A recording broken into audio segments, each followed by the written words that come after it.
一言で言って最高のレンズですね。はい。あくまでもそのポートレートを最も美しく撮るっていう目的に対して、じゃあそれを操るカメラとレンズのバランスとしてどのスペックに落としてどんな写りをするのがいいのかっていうのから作ったのがこの 110mm、 そういうレンズだと思います。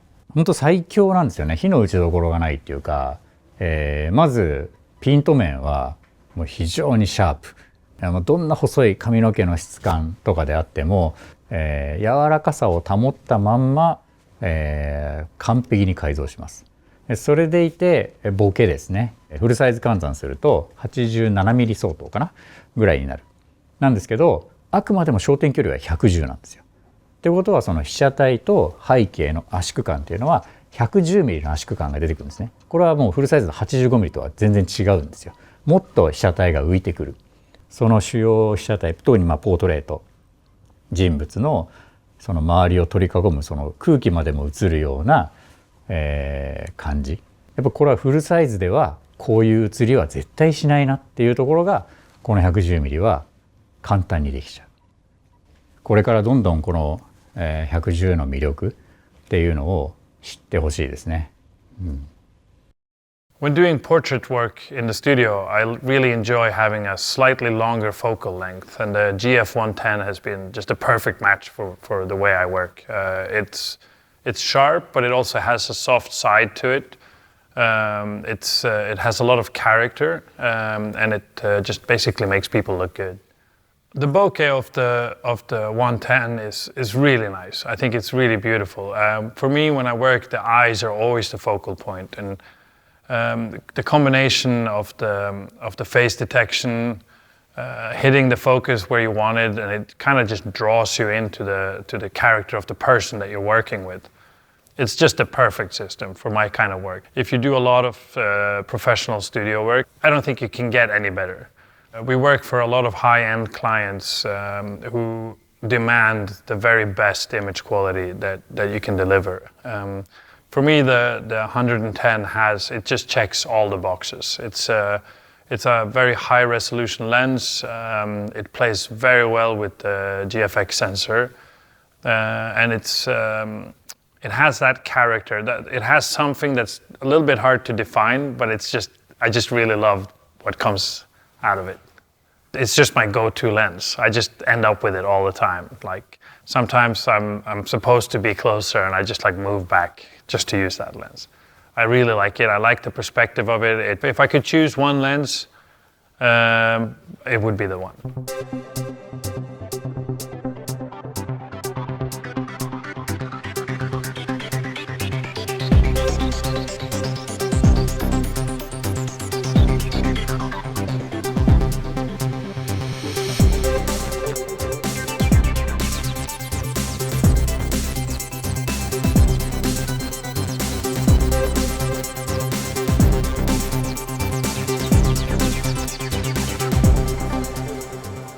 このレンズの特徴は画質なのですが、オートフォーカスにも注目してください。課題は重たいレンズをいかにオートフォーカスで動かすかでした。確実に動かして精度よく止めること。そこで採用したのがリニアモーター方式です。これにより速くて正確かつレベルの高いオートフォーカスが実現しました。ポートレート撮影で一瞬の表情も逃さない、そんな一本です。さらに防塵防滴を採用しました。どんな環境においても最高の一枚を撮れる一本にするために、レンズ一つ一つの位置精度にこだわり開発を行いました。With a GF110mmF2 shooting wide open, you get that beautiful bokeh separating your subject to the background with a very smooth transition. The way I see it, it gives a unique look and feel to the image, more like film than digital. That's why this lens is on my camera 90% of the time. Autofocus speed of the GF110 is best in its class. It's almost like shooting in my X-T4 in a small format. Totally different from other systems that I have tried. The size of the GF110 is just right for me. For what it is, being medium format and f2 lens, perfect for shooting in a studio. The GF110 is so far the best lens that I have used for the kind of work that I do, which is a mix of commercial and fine art. Because I am a big fan on feeling the moment when I shoot an image, I need to work with a system that gives me the freedom to focus on creating rather than fidgeting the equipment. Given the technicality of this lens, it is simply easier for me to accomplish my planned shoot. There is something magical going on inside this lens that I can't even begin to explain. This lens is simply amazing. これ本当に色収差徹底的に抑えました。歪みも徹底的に抑えてゼロではありませんけれども、まず肉眼で歪みがあるって感じる方はいないのではないかというぐらい歪みも抑えております。F2、開放においては、黄金にしてレンズというものは、解像が、若干落ちてしまうということはあるんですけれども、このレンズはもう開放 F2 から、解像性能に妥協することなく、設計した、レンズも贅沢に枚数をおごって設計したレンズになっておりますので、開放からこの GF のカメラの高解像というものをご提供できると、そういうレンズになっております。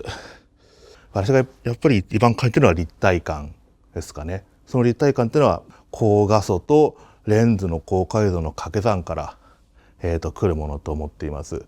背景がボケていればさらにそれが掛け算の要素となって、特に人物を撮った時は本当にその人物が画像から浮かび上がってくるような、もしかしたらこう手でつかめるんじゃないかっていうぐらい、立体的な、高解像の絵が撮れるというふうに私は思っております。